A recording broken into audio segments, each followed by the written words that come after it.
C'était superbe. Laquelle des deux est la plus jeune? Quand je m'ennuie, je me sens très vieille. Et ce soir, vous avez quel âge? Ce soir, j'ai 1000 ans.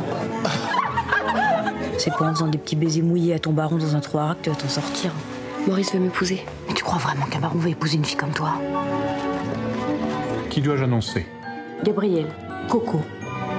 Qu'est-ce que tu viens faire ici? J'ai ma soeur qui habite pas loin. Tu habites chez Balzan? 2 jours. On peut savoir ce que tu as fait de la robe que je t'avais offerte? Je l'ai rependue à la fenêtre. J'avais l'impression de porter tes rideaux. C'est dommage. Tu ressemblais presque à une femme. Vous êtes élégante.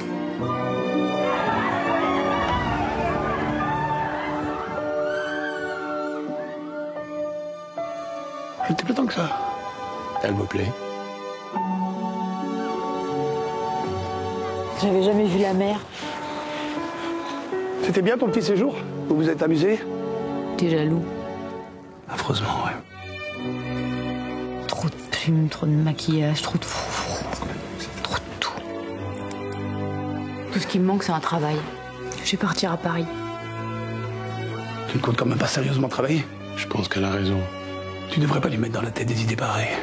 J'en ai marre de faire le clown pour ta bande de dégénérés. Ne me parle pas sur ce ton. Je te parle comme je veux.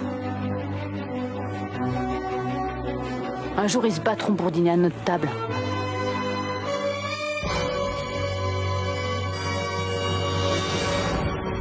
En fait, moi je me suis intéressée aux jeunes années de Gabrielle Chanel, qui à ce moment-là est une fille d'un milieu très pauvre, qui rêve d'être chanteuse, mais qui a un caractère incroyable, extrêmement déterminé. Elle ne sait pas encore ce qu'elle va devenir, mais elle veut devenir quelqu'un. Elle est extrêmement ambitieuse, très audacieuse aussi, et moderne pour l'époque, parce qu'au fond, c'est assez rare qu'une femme à l'époque, qui est courtisane de surcroît, donc qui est dépendante d'un homme, ait cette originalité, cette envie de s'affranchir en fait du monde des hommes et devenir indépendante. Et ce qui m'a beaucoup intéressée dans le personnage, c'est non seulement ce qu'elle crée à ce moment-là, puisqu'elle invente une nouvelle mode sur son propre corps, hein, qui est un corps différent, androgyne, qui ne correspond pas du tout aux normes de l'époque, mais aussi qu'elle a une vitalité, une énergie pour finalement s'inventer un destin. Et bien sûr, c'est dans la couture qu'elle va exceller, mais en fait, elle n'a pas d'idée à ce moment-là. Elle veut être actrice, et c'est parce qu'elle voit que les autres remarquent la façon si différente dont elle est habillée. Elle libère le corps des femmes, elle retire les corsets, elle s'affranchit en fait de tout ce qu'on imagine être féminin pour l'époque, c'est-à-dire les chapeaux avec plein de plumes, plein d'oiseaux. Et elle est incroyablement, effectivement, c'est une pré-féministe avant l'heure. Pour un film d'époque, on est obligé de chercher énormément parce que rien n'est d'époque, justement. Et le plus difficile, c'était de trouver le château dans lequel Étienne Balzan, finalement, l'a enfermé, mais en même temps, ça lui a permis de découvrir un autre monde. C'était très important dans son éducation. Et je voulais un château qui soit en même temps blanc, très français, avec des paysages de campagne vraiment qui fassent aussi rêver, parce que en fait Chanel a toujours été enfermée quand elle était à Moulins dans ses petites chambres de bonne, dans ses petits cabarets, et donc c'était important qu'elle ait tout d'un coup pour la première fois le sentiment de l'espace. Et donc on a trouvé ce château qui était un peu en ruine, je dois dire, qu'on a complètement refait. Enfin refait, on a construit des terrasses, on a tout aménagé à l'intérieur. Et je trouvais qu'il y avait un goût très français et très finalement aussi Chanel. Et il était à 50 km de Paris. Donc on s'est installé très longtemps dans ce château, parce qu'une grosse partie du film se tourne là. Puis on a tourné sur la plage de Trouville, qui est la plage de Deauville dans l'histoire, mais Trouville est une plage qui est restée beaucoup plus intouchée en fait. On a tourné, on a tourné dans l'hôtel de Marcel Proust, hein, c'est-à-dire à Cabourg. On a tourné aussi en Normandie. On a tourné au début là où elle se fait l'orphelinat où elle se fait abandonner, je crois que c'est la basse Normandie, dans un endroit incroyable et qui avait l'air vraiment si proche des photos du réel orphelinat. On a tourné rue Cambon, dans l'endroit mythique de Chanel, dans ces escaliers qu'elle a elle-même fait construire dans les années 20.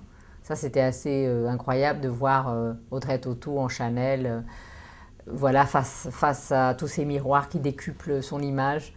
Et c'est très cinématographique de cette construction. C'est assez incroyable. Comment vous vous appelez? Tout le monde m'appelle Coucou. Tu as un destin à part. Tu ne ressembles à personne.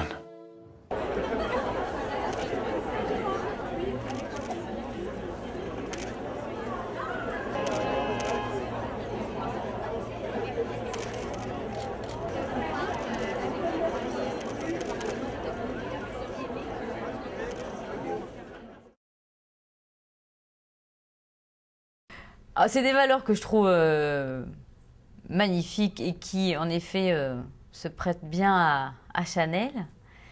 Je ne sais pas si je les ai, j'espère, mais je ne sais pas. Je crois que je suis personnellement trop, peut-être curieusement timide pour pouvoir me qualifiée de femme audacieuse. J'adore la France. Disons, quand j'ai envie de me ressourcer, c'est plutôt que je vais dans ma famille, donc en Auvergne, là d'où vient Coco Chanel. Voilà. Sinon, j'aime beaucoup la Bretagne, le golfe du Morbihan.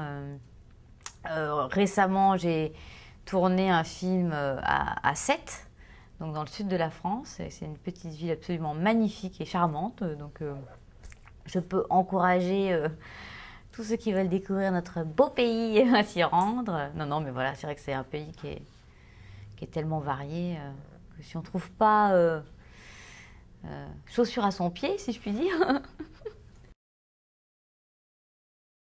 Oui, bah oui, bien sûr, j'adore Paris parce que c'est une ville très intéressante, très culturelle, très belle, très romantique. Mais c'est vrai que quand on y habite depuis longtemps et qu'on n'est pas parisien, au fur et à mesure, on en profite peut-être moins, ou en tout cas, on en oublie un peu tous les avantages.